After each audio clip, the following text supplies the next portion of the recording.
Okay, so this is the mummy case of a lady, and we know that her name was Denit and Konsu. And we know this because it is written on the mummy case. That's written as her name. Now, part of her name is Konsu, which was a god that she was associated with, and this god is usually depicted as a hawk or a falcon. So if you look at the mummy case, you can see there are lots of feather and wing patterns that are associated with Konsu, the hawk. We can see there's a hawk's head there as well, with the sun on top of its head as well, which is showing that it is representative of that deity Konsu. Now, to have a burial case like this that's so beautifully designed, it's quite clear that she was somebody very important to be able to afford a big and expensive burial. So we think that she was probably a priestess or someone working in a temple that was associated with this god Konsu. Now, this is the inner case, so the mummy itself would have been inside this case, and then this case would have gone inside a second bigger case, which would have then been placed in her tomb alongside various other grave goods. Now, next to her we can see these 4 jars here. These are canopic jars, which for a time in ancient Egypt were used for storing the organs. So the organs were taken out of the body, they weren't believed to be needed for the afterlife, so they were put into these separate jars, and the jars have 4 different heads on top, and these are representative of what we call the sons of Horus. So Horus was another god that was also represented looking like a falcon. And these were his 4 sons. So we have Hapi, the baboon. We have Duamatef, who is the jackal at the front. We have Imseti, the human. And then Kabesanuf, which is the other falcon at the back. So different organs went into these different jars, and then these were kept in a special case alongside the body. Now, canopic jars are very famous, and when you learn about Egypt, you hear about them quite a lot. But actually, they weren't actually used for a very long time in Egypt's history, and certainly by the time that the Greeks and the Romans were in charge of Egypt, this was already really ancient history. This is something that was almost a bit like a myth, like, remember when we used to do this? So that's not something that we see as much throughout the entirety of the ancient Egyptian history. And here, the saw. I Yes. see the saw. What does I mean that with that mummy, the small one there? Right, so this is another little statue. We've got a falcon at the front here. I think that may even be a representation of Konsu, with the sort of dual feathers over his head. And this is a figure that would have gone alongside the mummy. So oftentimes when people had these really expensive burials, they would have a small figure of themselves as well as the mummy. Now, it was believed that if anything happened to the mummy, you would still be able to be reincarnated into the next life if you had this small statue to go alongside you as well. And so the ancient Egyptians believed that to arrive in the afterlife, you needed to have your mortal form still intact in some way, because that was the body that you were coming back in.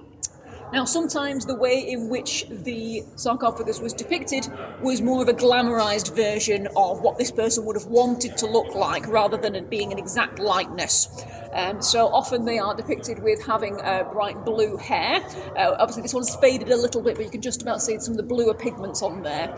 This was believed to represent a similar likeness to the gods. So the gods were believed to have golden skin and hair made of lapis lazuli, which is a really lovely blue mineral. And so by depicting them with these golden faces and the blue hair, it was thought that you were making them more godlike, so they would come back in this idealised form and get to spend the rest of their afterlife in this idealised form. So there we have it.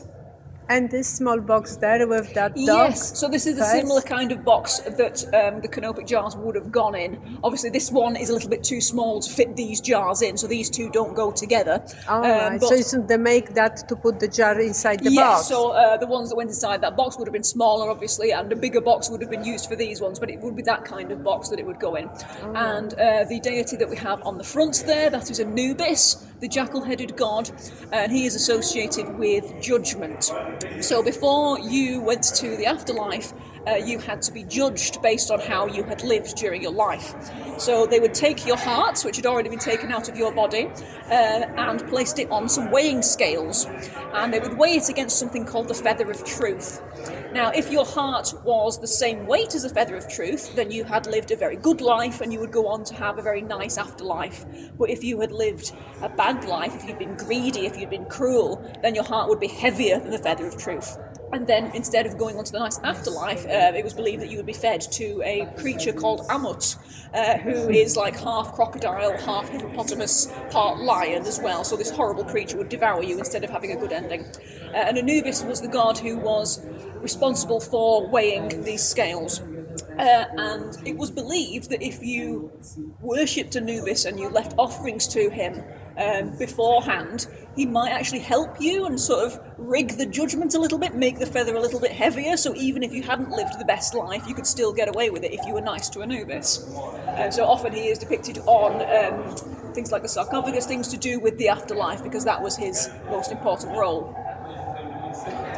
And if you look closely at what he's holding a staff that has an animal head on it, and just around the corner in one of our other cases we've got an animal head from a kind of staff that looks just like that one. So you can see this wasn't something that they'd imagined. They really did make staffs that look like that.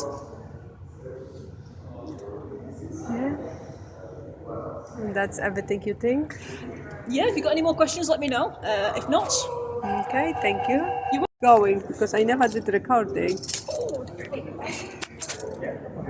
I can't hurt anything.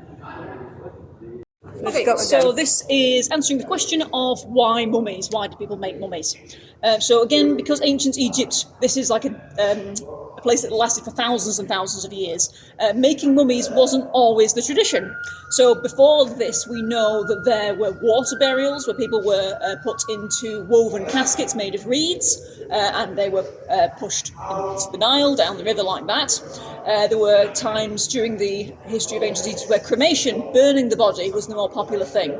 But for a long time during this history of this country, there was mummification as the main tradition, funerary tradition.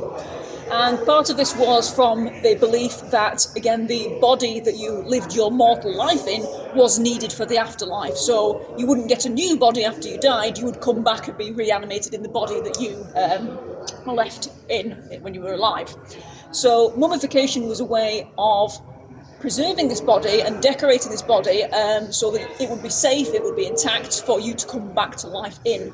Now, the quality of mummification depended on how rich you were in life. Yeah, so, I can see the color is like orange and blue, I think. Yes. So these are beautiful natural pigments, and this because it's so lovely and how so decorated, we can tell that Denita and Khonsu was a very rich lady, so she would have been able to afford all of this.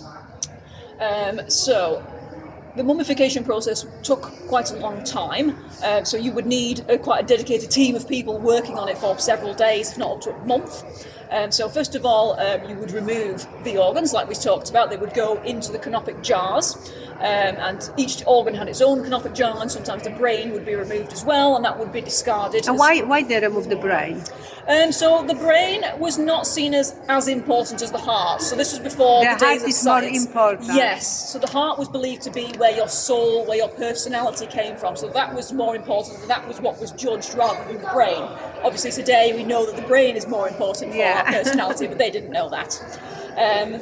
So then the body is dried out using natron salt, which is a kind of natural salt that they could find in the environment, and the body would be left to dry for up to a month before it was actually wrapped in the bandages. The way in which the bandages were wrapped was very intricate, so there would be lots of crisscrossing patterns. It would be an attractive thing. It's not something that's done quickly, it's not just functional, it's also decorative. Are they using for that bandage anything, water or just dry? Go around. So the bandages are made of linen, and I think that obviously we found them thousands of years later, and they're dry by the time that we get to them. But what they were actually using to seal them in place thousands of years ago, I'm not quite sure. And also within the layers of bandages, they would often put little trinkets and amulets. So just up there we can see there's a display of lots of little trinkets just there. Yeah. Some of them are in the figures of gods, some of them are like magical totems. And these would have been placed in the different layers of the bandages and had different meanings. So certain little items might have gone over where the heart used to be as a kind of spiritual protection. So it was definitely very carefully considered as they were bandaging them up. It was something they thought about very carefully, not just done quickly.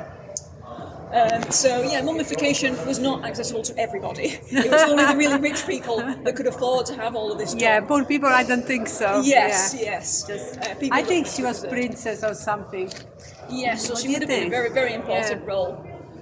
So most of the really important positions that women could have in ancient Egypt, obviously you had the empress, the queen herself, and any princesses that would have been in the court, but also priestesses that worked in temples also had that really high important status. Yeah, and then that was enough to get you this kind of mummification. So the mummy that we have behind us, Asru, we know that she was working in a temple as well, so she was another woman of very important status because she was seen as close to the gods and sometimes speaking for the gods, which is like as important as you can get when you're not the pharaoh. So yes, so this is someone with a lot of money. So what's your name? It was? So her name is Denit and Khonsu. Can you write for me? I will write it down, yes. Thank you.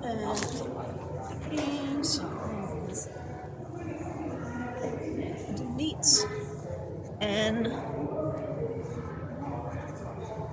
Khonsu. Right, Thank you so much. and Khonsu is one of the gods. So she shows that she's associated with the god Khonsu.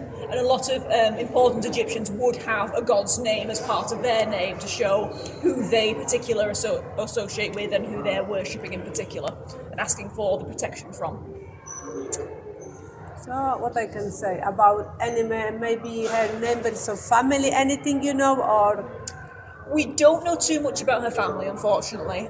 So for people like pharaohs that have these massive tombs, on the walls of these tombs would be written basically their entire life story, who they're related to, what they did in their life.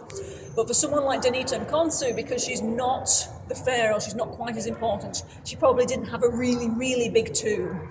So we don't know much about her life. We only know what's written on her sarcophagus, which tells us her name. And what is the more, what you can read there? So I can't actually read hieroglyphics, so I can't tell you more information than what is on the label, unfortunately. So we know her name. They usually run coffins. They would also ask for the protection from certain deities as well. So it's likely talks about the god Khonsu rather a lot to ask for his protection and to say, we're delivering this worshipper of yours onto you now into the afterlife. So it probably would be messages of protection as well as obviously a little bit about her. Yeah, I think, You can't tell me anything more. I think I have enough some research, okay? Thank you so much. You're welcome. Thank you. Have a good rest of your